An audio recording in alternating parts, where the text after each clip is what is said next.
assalamu aleykum wonɓe darde Jama TV téléspectateur ɓe fof salminama wona o ma o kala mon ɗawroma en tout cas nanno tule lendi eyyi ɗo mari émission molanaɗo wiyeteɗo hotire Fouta noon lendi le 27 novembre 2023 wonɗen ɗo e fin d'année on wonɗen passé ɗon andi décembre koye darade woni le 31 décembre après le 1er janvier haray ko 2024 wonɗen en salmini téléspectateur ɓen fof ɓe gaccali hay e goto e kala kadi andunoɗo ɗe mari o émission ɗo hande 14h30 ha destination 15h30 voilà ara en salmini jamma moƴƴa moƴƴa ko 8 minutes seulement wonɗen ko tarɗen seeɗan meɗo andi ko problème technique on fof ɓe yuɓɓineɗa ɓe naɓaɗa ɓe yuɓɓineɗa hara en salmini jamma fof na o ma o hande noon so yimi programme al clip hay e goto ko fimon o noon auditeur ɓen e auditrice ɓe mi faala hande kono mi faala yo nodda lando clip mo faala on hakke mi soka bouton o moƴƴa taw par ce que hande kadi nangodiri ka plateau men ɗo so Allah no jaaɓi ko ɗo salminten association ji ɗin fop séréji ɗin fop kala mon ɗaro ma Allah tego sattere mum Allah ittore jam moƴƴere kala kadi mon ɗaro ma Allah hokkora ɗum kala ko faala kon par ce que hara ko jang e kisie e ka sudora par ce que ko ɗum tun wawata e marchinande e partout e adunallah on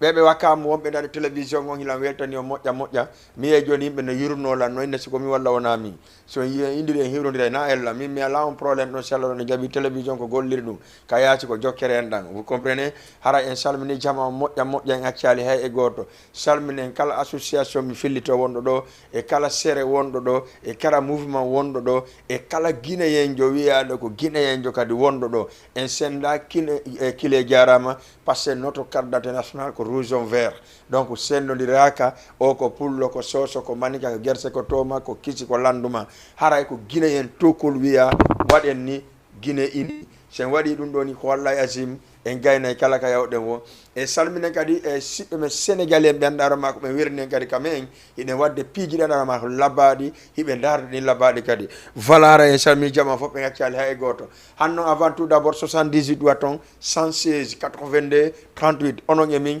waɗen comme woni fuɗɗorande on ko mboma mo mari killebu goto si woɓɓe waccama kori woɓɓe waccaka e fo wona gotum régime kon clip ɗon woni arde ɓayɗande min ko toujours mi yalta e surprise jamma ina wo mboma si yoɓayla mbuuɗi fiyoma ɗo clip uji makko ɗin ka télévision ɗo artiste ɓe goɓe nodda ɓe wola minna ɓe mbama yoɓatala mboma yoɓatala mbuuɗi mboma kono ko téléphone ɗum tami DJ Bella merci voilà c'est ça seulement que je veux mbuuɗi ɗin c'est bon par ce que okkortalan komi alana hoore an ɗum ko impossible Allah waɗi miɗo jombi miɗo mari famille miɗo yiidade miɗo fembude miɗo ñamude de dépense akkortalan komi ala mais na remercie gollan tun min hara waɗanilan buy ko ɗum waɗi jama en taw miɗo metti fi metta fi min sen haldi ko golle sen haldi en fija en haɓi kadi ren haɓi ko noon woni galle DJ Bella Joli l'homme fort number one sa génération merci aussi à DJ Lamjou voilà petit gonanɗa hoorema en tout cas fewn ɗo ko bojude moƴƴa kote communauté guinéen on en salminima kankadi kadi moƴƴa moƴƴa e ko woniri o fewndo o sayi ɗo Messa Alpha depuis Colobane mon ami mon frère vraiment miɗo weltanima moƴƴa miɗo weltanima ange ɓeygu ma e ɓiɓɓe maɓe miɗo weltanima moƴƴa un jour viendra mi ara mi jooɗo waɗen attaya ittanema bimbi ha kekiɗe si Allahu lanɗo jaaɓi merci par ce que vraiment Messa Alpha miɗo weltanima moƴƴa moƴƴa régime allez-y maydaren kelib mboma arten ka télévision men national walla international partout adunallah on la Guinée Côte d'Ivoire Mali Bamako Gambia people wonɓe takko men ɗo ɓen ha memanoyema Guinée Bissau ha memanoyema partout Congo Kinshasa Congo Brazza e en tout cas e Togol ha hewtoye Lomé haray ɓe darde télévision on Asie on kadi fof no darde télévision on États-Unis d'Amérique no darde télévision on Europe fof no darde télévision on nodde men ka 116 82 38 himo waɗi WhatsApp partout ko faa ɗon merci à vous tous à tout à l'heure maydaren mboma fof wona gotum acca DJ régime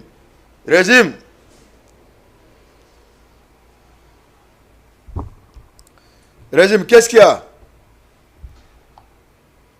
régime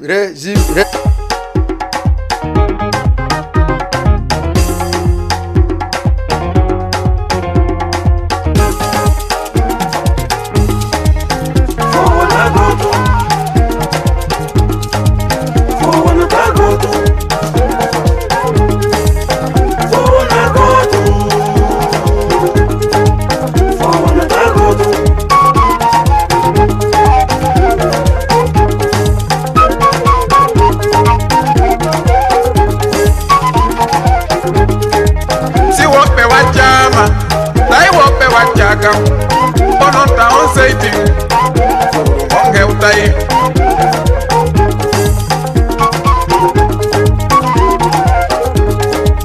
si wope wachama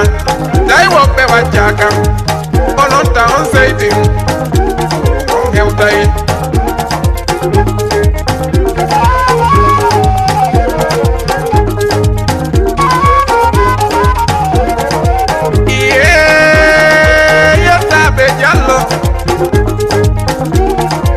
Yeta be babe, yeta be baribe, yeta be sobe,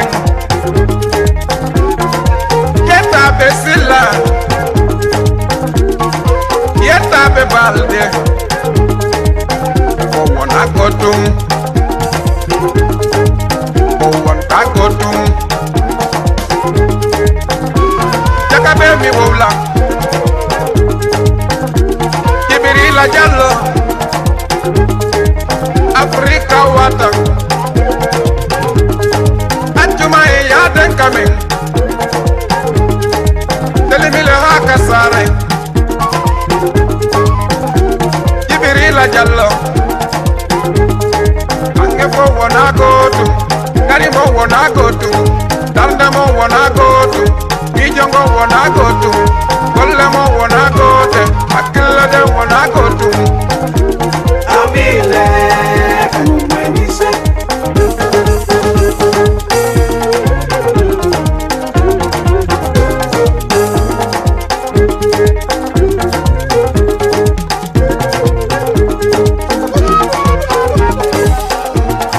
Mawuriyo ataka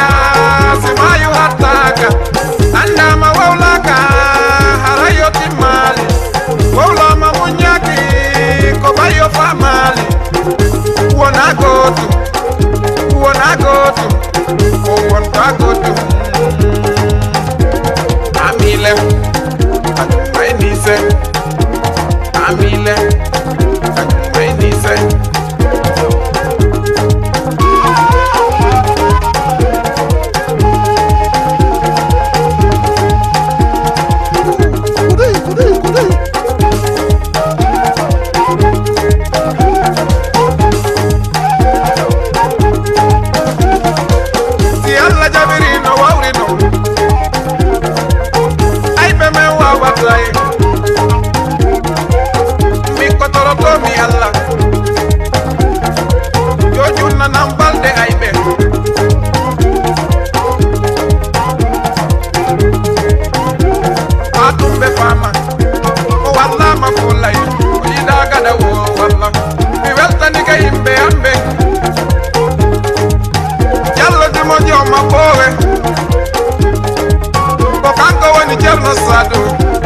Usurabe bowe,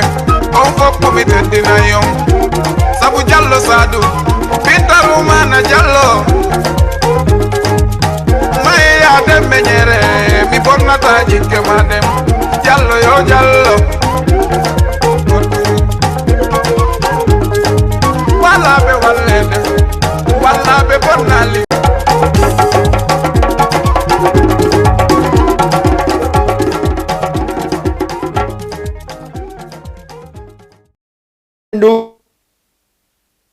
Lede aray fo wona gotum waccaɓe hankiɓe waccaɓe hande ɓe wonata gotum iɗon andi adnan kono yarata fo fotali ɗon andi déjà les artistes à santé ça fo fotali haray ko ɗo salminten tout le monde en accali hay goto en arta joni salminagui mais mi fala tun kumpaji régime préparana ɗon compagnie par ce que ɓe préparani kamɓe kadi ko weeli si Allah jaaɓi le 2 décembre on va en arta e ɗum no joni si Allah jaaɓi mais il faut que taw yahen darano mi waɗna on kille poussé régime sans plus tarder main waɗana darana en ɗon kumpaji konto woniri artana en ka jama on ɓe dara wakam foppu salminama e fansi kumpaji foppu salminama manager on kadi salminama monsieur Ibrahima Sori ka siège ensemble pour le Sénégal depuis Sacré-Cœur boulangerie zone fewonɗo ɓe fof ɓe ɗon ɗon andi hande meɗen fokkiti hiwregol Ablaye Daouda Diallo, le président conseiller et social et environnemental à part de M. Mamadou Salif Sow, le président parti Ensemble pour le Sénégal. Donc, donc andi jama on yaade hiro yomo kanyum kadi teddinamo kanyum kadi ko be hebi kon pour battane ko ni arde kon inchallah président Salif Sow araydo salla jabi ka tarda salla jabi be yeto en pourquoi be dari be formi parti Ensemble pour le Sénégal kala bay po en arta dum don do inchallah avec intellectuel molanabe en jotto de nyande en wada tout 3 personnes contre 1 personne parce que intellectuel cadre jo fala do lamu Sénégal on de nyande salla jam mais eden silde dum don taw atia minen jamma fop salminen kadi kala wondo ka parti monsieur Mbalo chargé de le vice-président pardon merci si aussi salminimo kanko si wondo ka cabinet merci beaucoup Adou Sow kanka salmina mo Habibou le chef protocole kanka mo salmina mo sécurité mais fop ka président Salou Sow salmina ma Jen Jeju tout le monde a mi akali hay goto ma ñep ma leen di nuy vraiment content na ci trop Thiam et Ousmane kambe kay fo be salmina en tout cas la weltani be moƴƴa et Aliou Bari Ibrahima Sori Ibrahima Diallo et Jang Adama depuis Wakam et salmina kadi wono wandra Jang Aïssatou le présidente rewbe ben ka PEPS Ensemble le Sénégal et salmina moƴƴa salmina président Thiamala Bari Bantingel chargé l'organisation on ka PEPS pour le Sénégal adouze makon monsieur Mamadou Salou Lemiro kankadi mo salmina moƴƴa et kanko association makon fo ngakela goto donc andi jebela c'est comme ça min ko nomi way c'est weldi jamon de weldi sen habi kadi jamon de habi Mamadou Salou Lemiro big up à toi en tout cas kono mi no nyande non hari puji buyno hakkundame jamon bon mais vraiment merci beaucoup à président Mamadou Salou Lemiro. Merci aussi à tout le monde. Kala monde en tout cas membre be tawa be fo en salmin mi actuali hay e goto. Marembe be fo kadi ngarta no taximani aussi salminama depuis sam fondo bala butore actu wari de ko no gondo sina dum mi tajoni bagi ko wala. En salminen kadi kanko monsieur Abdourahim le président de l'association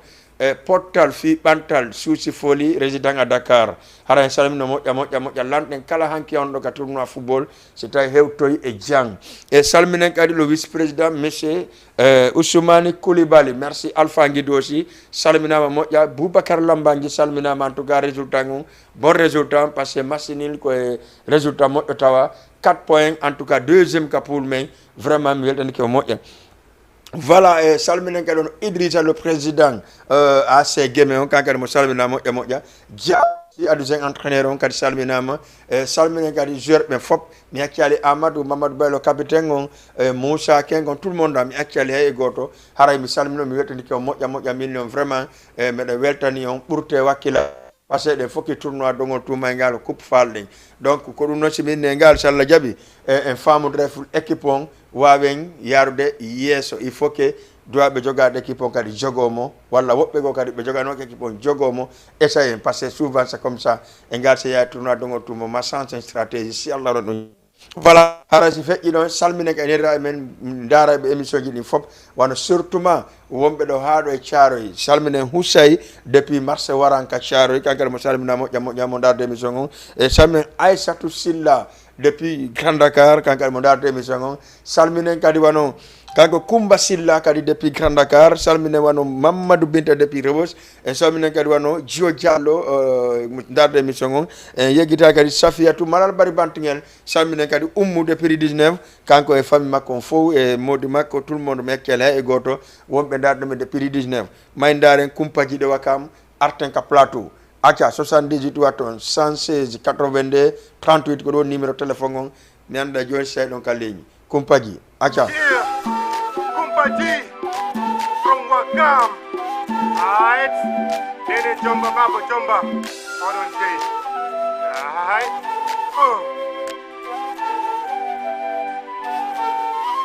Hey, Maria ma Aïssatou hande ka waye ko worbe be ngarti do wo jamma be humpanyande Maria Azma.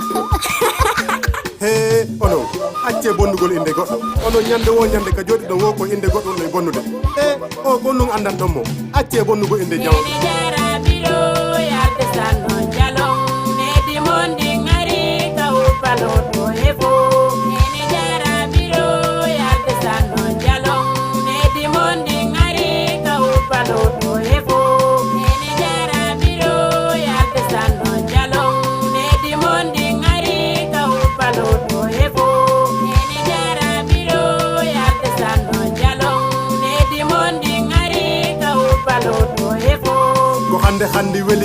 yaade debbo ko rentoyo ɓeydude ndaru kanada koyɗe maɗen ko jemma jemmino weteyde ñalade ma nden hewteyde mbalma muso doni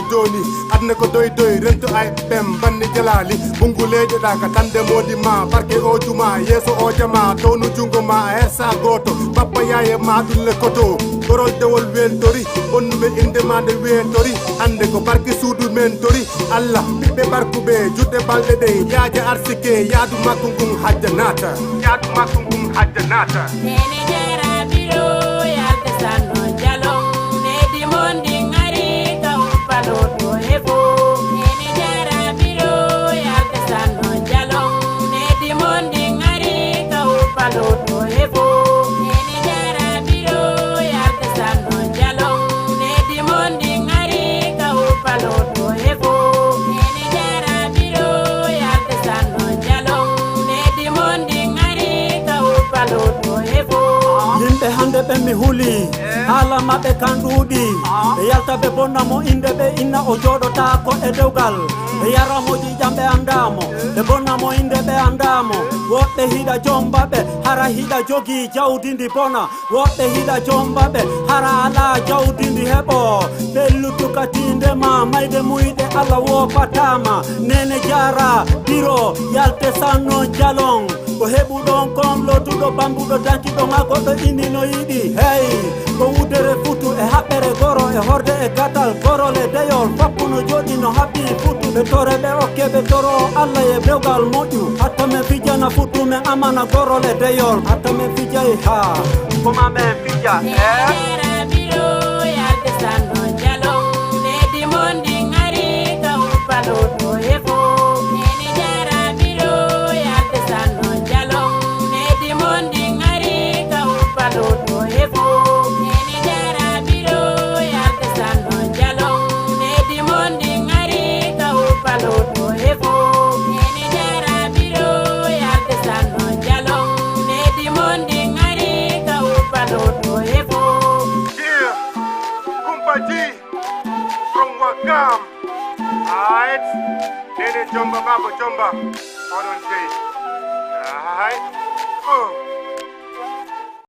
ne jomba baba jomba yalte welto ɗon parce on heeɓi ka huppana on e loota on kadi hefa on kadi en tout cas merci beaucoup fitrim kanko et Hassanatou Firia. Merci aussi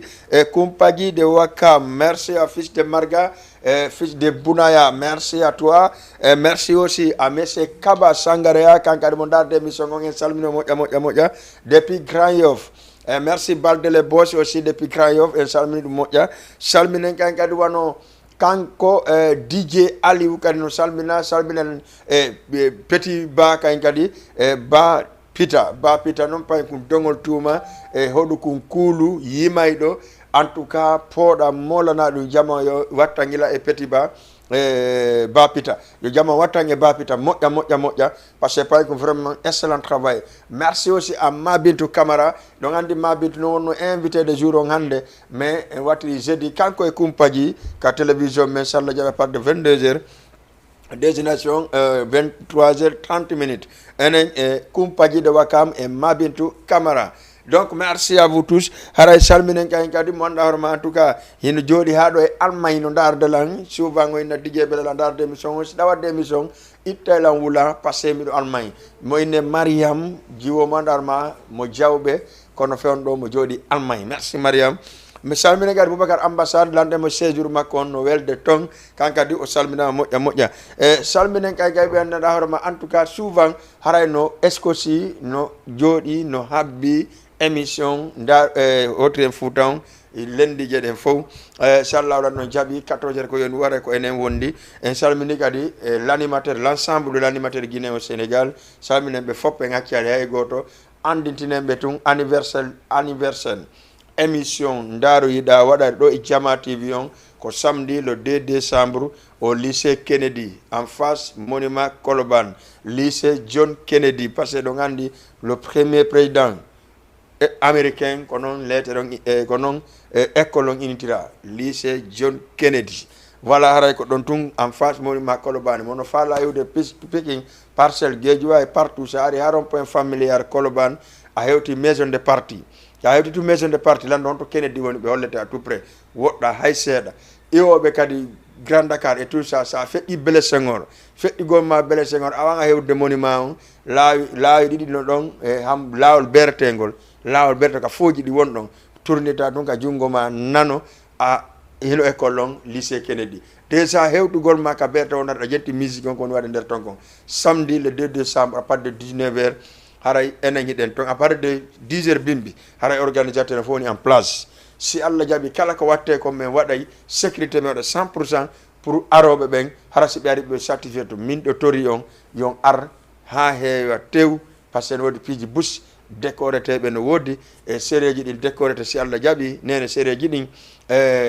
a attiɓe en kadi ɗo e culture on kadi en décorayɓe andintinemɓe ko ɓe waɗuno law kon enen kadi ko ɗum toppiti ɗen ha hande mi ala noon e wolde inde ko hombo décorete non sakko wona ko ɗum wonma addude en tout cas si Allah jaɓi kala hoore sere wonɗoɗare no invita kono no kaylle letteji ɗi naɓira noon merci aussi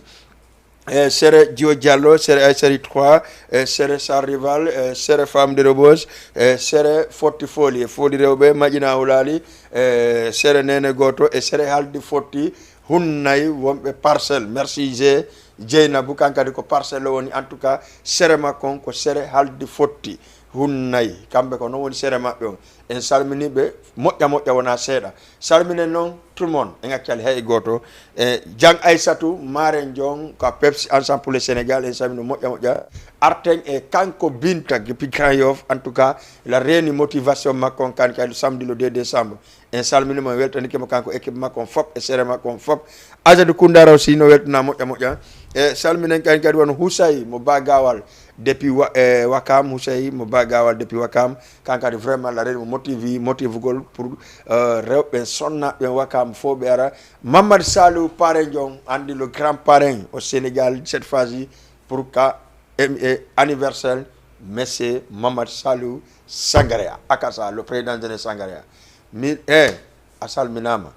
Bafode salminama Kouyaté Fass salminama Kang Abdou Bambara salminama Balde salminama onon fop équipe on salminama mi accali hay goto salminen noon kañ kadi kanko wiyete Diariou kañ kadi salminama moƴƴa acca Khady Kolobani aussi langandi e ngal anniversaire o heeway akasa maydaren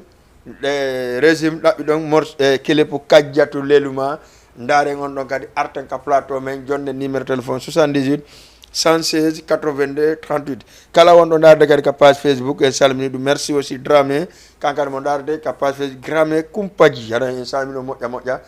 weltanike ɓe moƴƴa kanko Ibrahima ɗimmojo makko walla reeni vraiment programme ji mon ɗi ono kayɗo wakkili partage gol emugol merci Mariama depuis Allemagne en tout cas merci à tout merci Binta kadi mo darde émission on en tout cas en salmini jamma on fop en accali hay goto kala mon ɗarma kadi acci ɗon hoore mum hara kañum acci hoore mum mais émission ko onon jeeyi merci maydaren kadi jatulel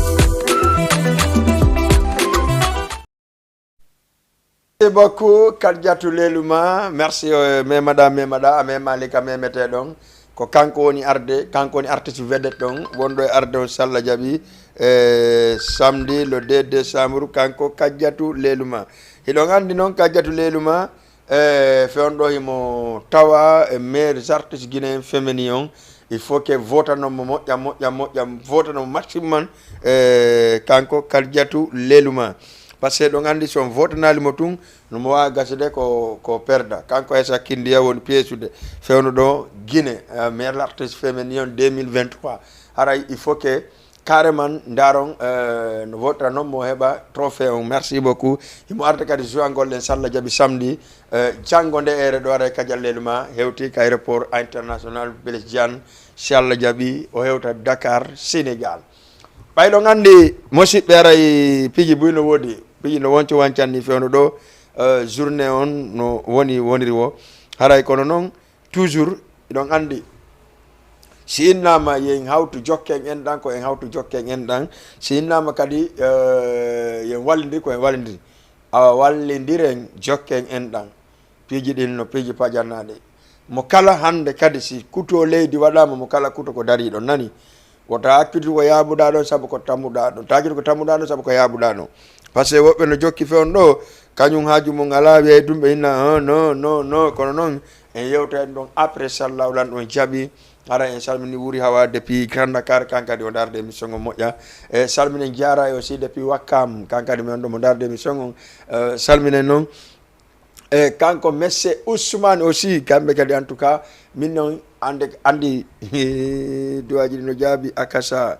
merci à Eva Niang depuis Tambacounda kanka mo darde émission wo non DJ Bella ɗande mi haɓi die fo e digima kono mi anda fewndo ko ɗum waɗɗa duwaji ɗi jabaki Mariama depuis Allemagne akasa mi hokkima kadi ƴettu ko an jeeyi heɗoɗa moƴƴa voilà je vis merci beaucoup Mariam depuis Allemagne d'accord fils de Marga en salminima moƴƴa régime ko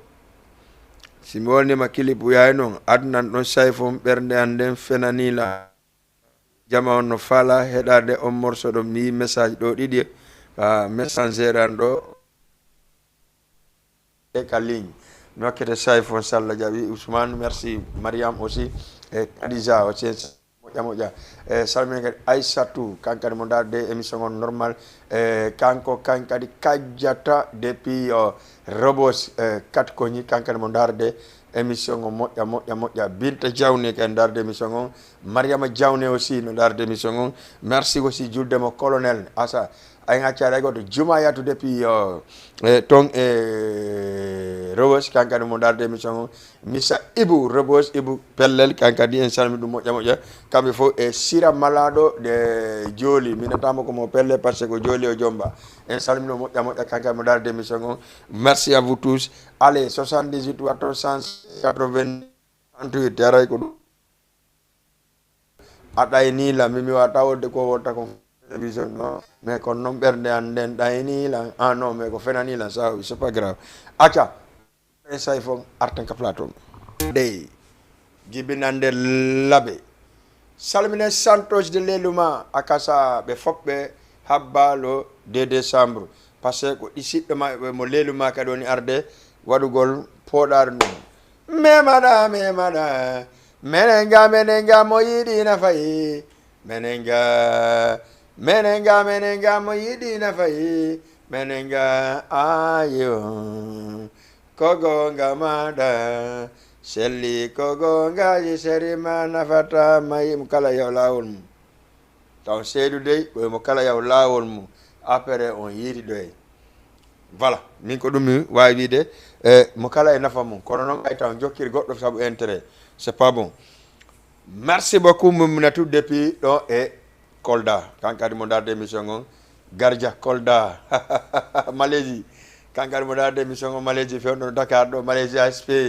mo darde te Mamma Salou kodi aussi ASP no salmina moƴƴa e kala wonɓe ka ASP Sénégal fewno ɗo no salmina e accala e goto en yahay ka publicité ji arten dernier voilà parce que no andi émission joni déjà lan ni mahindare en publicité ji ɗum andi Striker no le 23 décembre honto waɗata maison de la culture Douta Seck mi nana noon ɓe woɓɓe neno centre culturel Douta Seck non Douta Seck na centre culturel ko maison de la culture woni Douta Seck maison de la culture woni Douta Seck Douta Seck c'est à dire ko galle c'est à dire ko suudu culture o woni ɗon mais centre on noon ko Bele Senghor woni centre culturel Bele Senghor et maison de la culture Douta Seck voilà donc jamma on sendiri ɗum ɗon ɓe wawa kadi ande ko honno ɓe feƴinita piiji ɗin maison de la culture ko Douta Seck woni centre culturel ko Bele Senghor woni merci parce que ɗon woni centre culturel on donc ko Bele Senghor donc ala ka wattake Bele Senghor bale amete ɗon e piiji fof watte mais ɗaka ka musique on jangguete ko ɗo woni maison de la culture ko ɗum musique on jangguete ko ya janggu ɗon yalta noon yaka centre c'est ça voilà merci beaucoup 78 416 82 38 et avant ɗum so mbiyande émission ko woɗɗi ɗum mais yahay tawdare publicité ji ɗin arten ka émission ji men ka arten ka émission men waɗen dernier bye on ha e jeudi si allahu lanno jaaɓi acca régime sa waɗi prêt e yahay may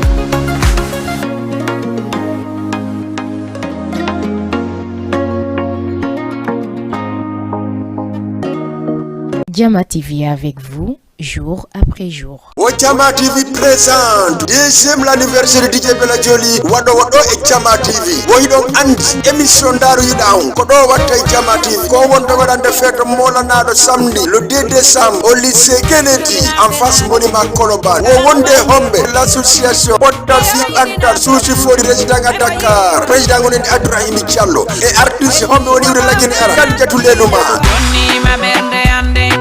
mi watti don munyalle yumende ka fala na o yaden gido ayon dinido fils de Marga de Bunaya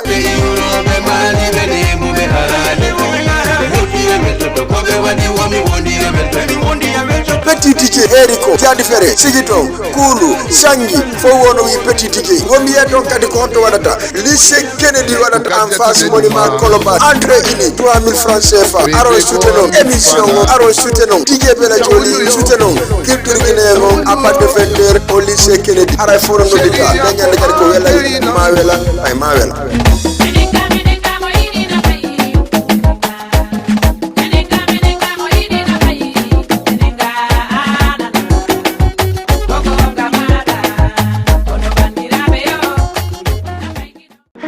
anniversaire DJ Lamzo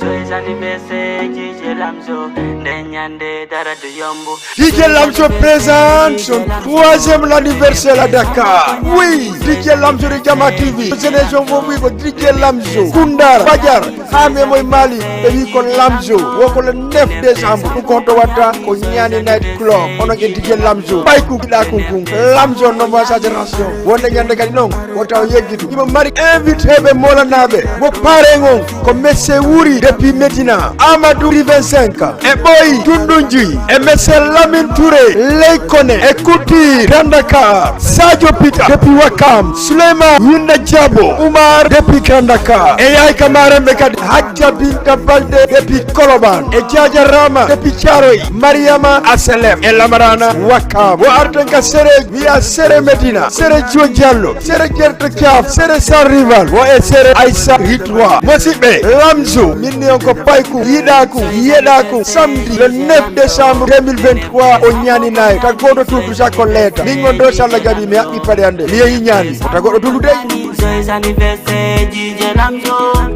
wo himola ni on kadi pasi wona kadudi nyamande ala kono pirion chatta wo ko 2500 wadata ko prevent 3000 francs dum ko ya nato ama VIP to kan nawdi don ka dati don ka foti don wala 5000 francs CFA adije Lamzo fay ku ngay ligede so noddi tinder do tultudo ko tartudo nder do goje labade be o tino nder do goje wono ko hobbe amin tapay koy ko hobbe fikita pay koy wo ko DJ Yaya DJ Billy wo e DJ Boss DJ Yaya Junior de nyande kadi minni on entrée on ko 2500 prévente 3000 francs nata amakadi wono kan newdi don encore ko 5000 francs CFA ko VIP mosi be wono ngel Lamzo e Yaya ka numéro téléphone wo ko 70 353 58 42 70 324 51 12 DJ Lamzo ende jande mosi Joyeux anniversaire DJ Lamzo le 9 décembre Konyani Joyeux anniversaire DJ Lamzo le 9 décembre Konyani Yeah Philosophe Peul Philosophe guinéen Dream Company e Guinée Formation wani ko tatan concert mi do wuli hebu gol cancer mi do fima tour rap guinéen wana wadu gol tun concert ko yo caché bin compte bancaire kon nu fendi wo samedi 23 décembre wo ko centre culturel Doutasek Artijombo Artijo renommé international Europe yakude leyde kambu pay kunku noida o lanci Gambie o lanci la Guinée o lanci Côte d'Ivoire o lanci Bamako Erapini Kombo woko striker Poulong Oimei Nanak Poulangal la Guinée Femme de Nota le 23 décembre sans quitter Ditasek Eningambo wo striker comme Poulong Pai kotako Berne mabe walotako Komi woli wo nunana inolang Komi mapori wo nunana inolang Sadio mo ansala na kilang Natu Gongol ko 3000 francs CFA VIP ko 5000 francs CFA artiste be Guinée wobe Sénégal me fo nonota Sere Jiding Groupe Jiding enengi striker ora fane hakune Guinée Sénégal rappel be me fodo nata fisa ji waday hey wakala dijejo holi do wore mudum rappel be ben yarno to striker sila mi heba mi do wakili mi weddita ki kolla mi akiri gurna nganda mi do yondini mi yetta joma salli sinodini mi do jawa hore pelle helta bappe fiyo jemma on mi hebu ko mi walo fisi gemmi mi hebu ko mi dano o hale jama fono invita woko de tumo woko le 23 décembre ça se passe au woko centre culturel Douta Seck toute la communauté guinéenne kala monada horema kala artiste wonto e der Sénégal haray no invita concert o ido wawi noddude 77 788 55 23 wala au 77 646 40 55 un concert du jamais vu exceptionnel. Ça se passe où? Au centre culturel Douta Seck le 23 décembre.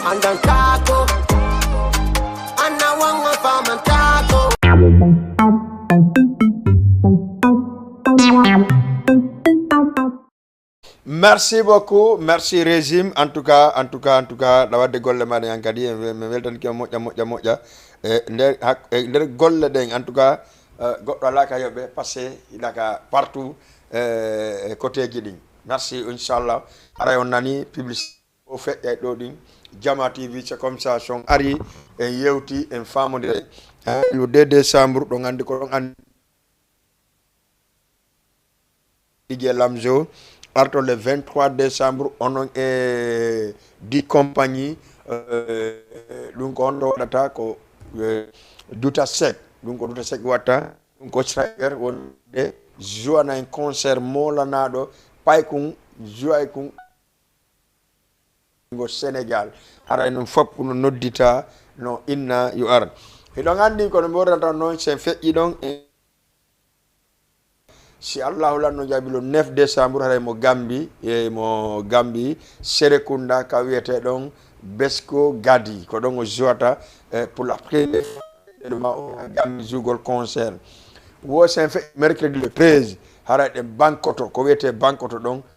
Kadjatu Leluma voilà arten don non inshallah jabi no gasa le 24 décembre de Thiès enen e Kadjatu Leluma donc kadi en artay dum don e debal do parce que do ngandi Kadjatu Leluma siari do mami jogitomo mais wada tourner ji seeda pour jam fama haray non en salmini jam fo en acciali général Bari inshallah jabi mi yaay Gambe ngal tawulu petit yaay Gambe ngal de abba ko keldi kessi habbina lan ton voilà ara ko ay mi hewti a jetta be unginna bela ina ko be un do ko a fami sara so mi comporte ke Gambe be ina konto voilà ko nike voilà haray toujours en salmini jam fo en acciali hay e goto woni 15h30 23 minutes pardon 23 minutes salmine nedra memben babira memben salmine monsieur Sidi Ndeylo président jeunesse moyen guinéen en salmine donc en même temps quand le président l'âge jeunesse l'âge VDT de Dongol Touma Habiboulaye vice-président mon salmina monsieur Wuri Thialé le président de conseil à l'étranger en salmine moja salmine gadi monsieur Dem moyne Amadou Bari Pellal, merci Amadou Ebou Pellal aussi salmina moja e salminen kala mo dongol tuma on darde émission on e salmini du kedum e en arendaren clip kadi kanko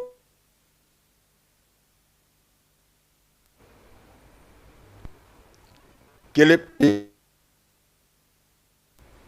wondude e Ousmane Paykoum.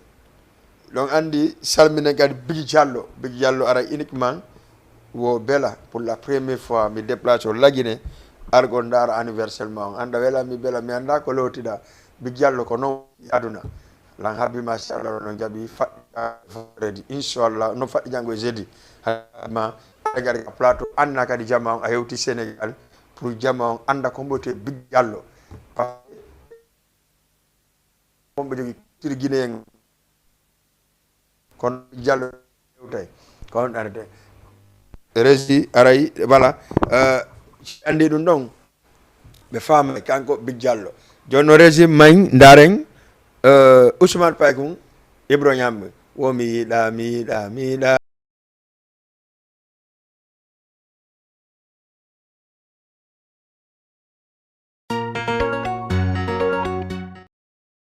Voilà, merci beaucoup. Moi, je suis Ibro. e Ousmane Paykung ibro ñamme Ousmane Paykung mi da cha premier auditeur autriche assalamu alaikum allo voilà kanko ente Ousmane Paykung mi yiɗa ko kanko noon ɗo hanno si mi woli fi Big Diallo tumi waɗi kilipon yon andu Big Diallo ko kanko waɗi Ousmane Paykung brevédaire le 28 feɓɓi ɗo hi musidɓe acca régime mi sikki no woodi ko annonce ɗo alan wiɗa acca ɗo ƴeɗi goɗɗo acca ƴette goɗɗo kadi allo allo allo allo désolé régime mi sikki no woodi ko annonce ɗo alan ndaray ɗum ɗon wawen continde bon par ce que ɗo voilà urgence ari tun il faut que télévision on ƴetta en charge numéro de téléphone on d'abord 18 665 régime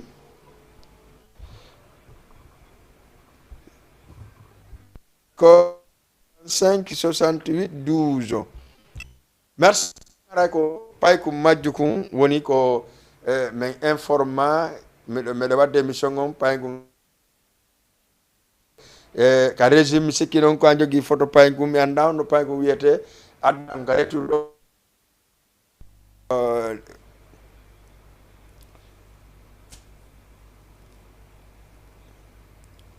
voilà merci beaucoup aray déjà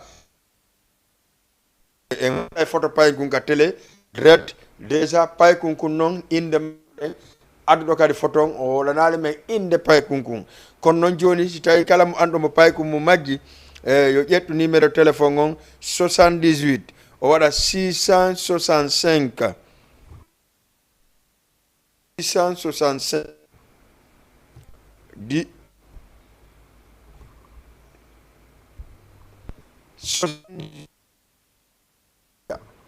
ko ɗum waɗi laɗirde numéro ko fi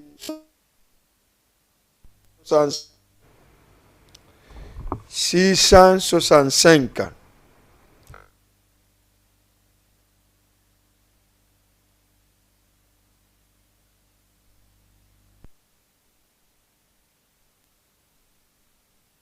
numéro on ɗon o jogui ko notte o hetton Paykung so voilà déjà photo no ka écran télévision 78 waɗon 665 68 12 ko ɗum woni numéro Paykung mi répéta kadi 78 665 68 12 voilà haray ko ɗum woni numéro Paykung mi ƴetta ka ligne assalamu aleykum allo allo allo oui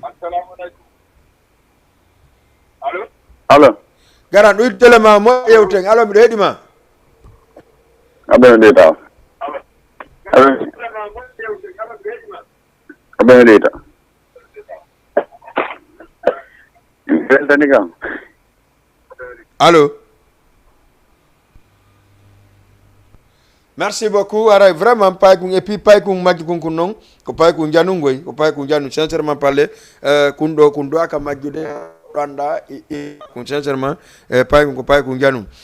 maintenant kala falaɗo noon kala ɗo Paykung mum no majji haray woodi hoccuɓe Paykung kun walla no koɓe Paykung mum majji kun addi numéro téléphone ko hakkude ɗin ɗon ɗiɗi haray kala hoccuɗo ɗumani Paykung man ɗo Paykung mum no majji Paykung ko Mamadou Malal Diallo wiyete nene makko noon e Aissatou merci nene Paykung kuno wi Aissatou ba makko noon e Mamadou Malal Diallo pourtant régime acca ƴetten goɗɗo allo allo allo oui allo ça va bien nday jang allo ɗuydu télé ma on yewte voilà haray Paykung majjukun kunno affiché ka page Facebook kala ko faaɗo kay ɗon on daara Paykung kun ko majjukun joni noon baba e makko no maake Mamadou Malal Diallo teddungal e mon nene makko no maake Aissatou haray kala noon anduɗo Paykung mum hino majji yo noddu o numéro téléphone ɗo 78 665 68 12 665 68 12 on tigi yita pay kunkun haray teddungal le mon en tout cas jektuɗe kadi fayɓe moƴƴa régime émission men on lanni ha laaɓi woni heddike 2 minutes voilà non heddike 3 minutes mi anda ko ndum addantaɗan ɗo voilà yiti ko ngero jam moƴƴere ara kadi en tout cas vraiment hoccuɓe kumɓen kadi weltanama moƴƴa ara ɓe noddu numéro téléphone 78 ɓe waɗa 665 ɓe waɗa 68 12 aka mi ƴetta dernier auditeur ka ligne allo d'accord merci beaucoup 78 116 82 hara en salmini jama fop salmi on ɓe ka régime ɓen merci ma bintou camara Oumar Sodo depuis Oumar Sodo depuis to commandres Guédiouwaye hara eɗa salmina moƴƴa eɗa weltana hara eɗa weltani kadi kala arnoɓe han ka jougol ka ballon Miller depuis Miller mo ganduɗa hoorema en tout cas imo ko grand joueur jo Miller no salmina moƴƴa Mr Miller parce que hanki ɓe waɗi men surprise jano ka tournoi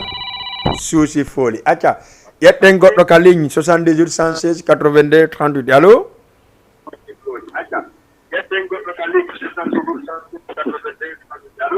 allo gara ɗuy téléma o min ko téléma o mi jentini merci beaucoup yande gara sa yewta ɗuyta e téléma o sina ɗum min ko voix on nanta ka téléma et puis hara répondata e ka wonɗala nodde ko merci parce que vraiment ko a fidèle auditeur ko ɗuciɗa noddude haray nodde 78 116 82 38 pay kunkum majju kunkum eno kun ɗo ko inne bammakko no ene Mamadou Malal Diallo numéro téléphone maɓɓe on haray ko 78 waɗon 665 waɗon 68 12 ko ɗum woni numéro téléphone pay majjira ɓen walla majji ɓen acca ƴetten goɗɗo ka ligne allo allo jarama ɗo e jang alhamdulillah ɗa noddame on ɗa inne honno Rebos d'accord mi salmini ɓe Rebos ɓe alhamdulillah seeɗa no muña alhamdulillah songombo Philippe Alcazar en question d'accord merci nani d'accord merci beaucoup Alcazar en question après mo 78 116 82 38 andi noon émission mum jamma ngakkiya ere ande yoni ɓe falanade ka voilà ɓe nata ɓe yewta mais c'est pas grave allez 78 116 82 38 pay ko enquête mi moƴƴa vraiment parce que ko ɓiɗɗo goɗɗo woni ko majji jonno si tawi woniri noon haray yandi kala yiɗɗo paykon walla si tawi ko paykon yiita haray en tout cas yo paykon yoɓe noddu numéro téléphone ɓemin jonɗo ɓe 78 wat ɗon waɗon 665 68 waɗon 12 haray vraiment merci beaucoup allez 78 116 82 38 sina ɗum yeyi ndaare clip Alcazar on keso on par ce que andi si jama on torike ma hokken ɓe régime si tawi clip Alcazar on keso on acca ƴette goɗɗo ka ligne allo allo no mbaɗɗuɗe allo ɗuyde télé jaja ɗuyde télé ma on seeɗa fi Allah allo allo noy ɗay jang jantum nala toon alhamdulillah ɗo noddame hon toon a noddama depuis Pikine d'accord ɓe Pikine ɓe fof salminama ɗay jan toon jantum alhamdulillah ɗayne honno ko paytunamen ndeyno majju ɗo nam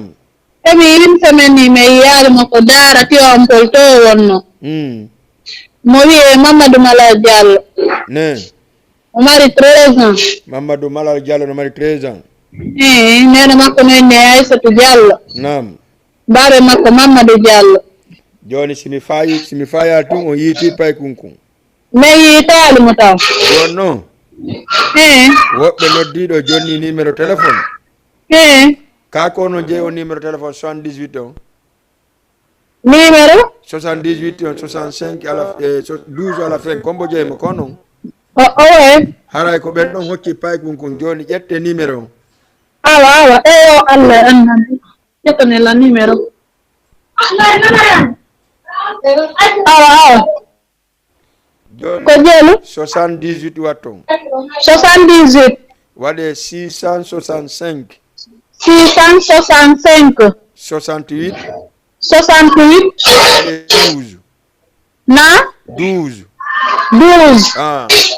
Awa, merci. Yo nodde on ɗon nani kon ɗon anda siga pay ko no majji wiyete ko Mamadou Malal Diallo. Awa jarama foti Allah yoɓe moƴƴere. Allahumma amina. Merci beaucoup. Merci beaucoup. Merci d'accord. Voilà. Merci beaucoup. Haray o yi télévision ko ɗum ɗon jarim makko. En tout cas télévision no partout jama no ndare télévision on ko stay non haqiqa on hewti anda jama on ndare télévision on. Merci aussi hokkuɗo pay ko vraiment mi weltani kema ko ni tigi waɗete. Ni tigi watte vraiment acca ƴette goɗɗo ka ligne. Allo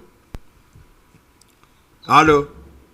allo jige ba ça va? Ça va no marsude? Nala ton. Alhamdulillah ko hombo? Ko min Salimatu Diallo wonɗo Yera. Salimatu Diallo wonɗo Yera. Salimatu Diallo wonɗo Yera. Salimatu ɗay jang? Na walde. Seeɗa nani Salimatu. Ñande woɓe ndaara ɗo émission ma no foti Allah nawrugo yeeso. Merci Salimatu mi weltanike ma moƴƴa min kadi. Awa. Mi weltanike ma Salimatu kon ɗo e kamen? Min ko Dalen. Dalen Labe. Vraiment mi weltanike ma Salimatu moƴƴa nani? Awa nani hokkala min Binta Laali ka woni Lamin Girasi yo. Girasi Lamin Girasi ko neɗɗo moƴƴo ka. Merci mi hokkete mo Sallah jaɓi Salimatu. Ok mi welti walla ɓe nani. Merci nani.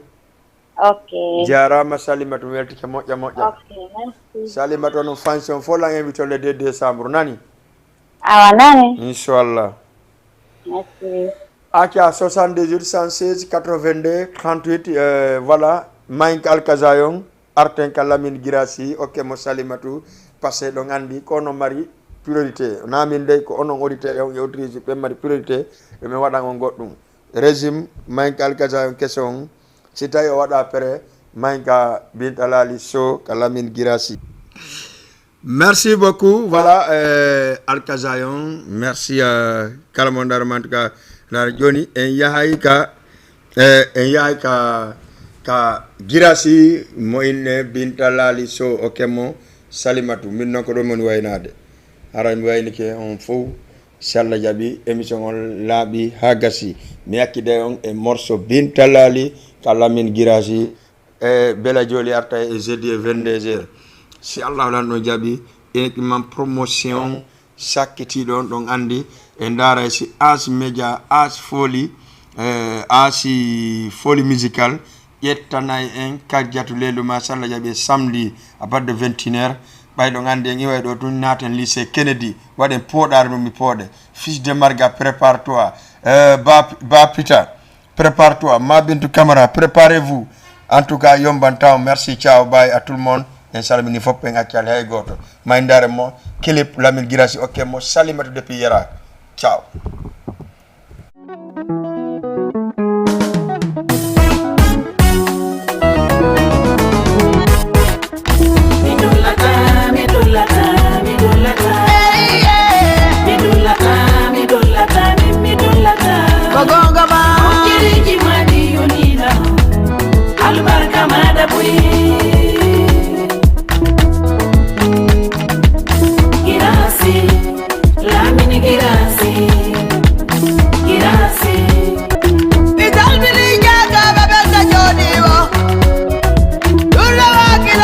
Gali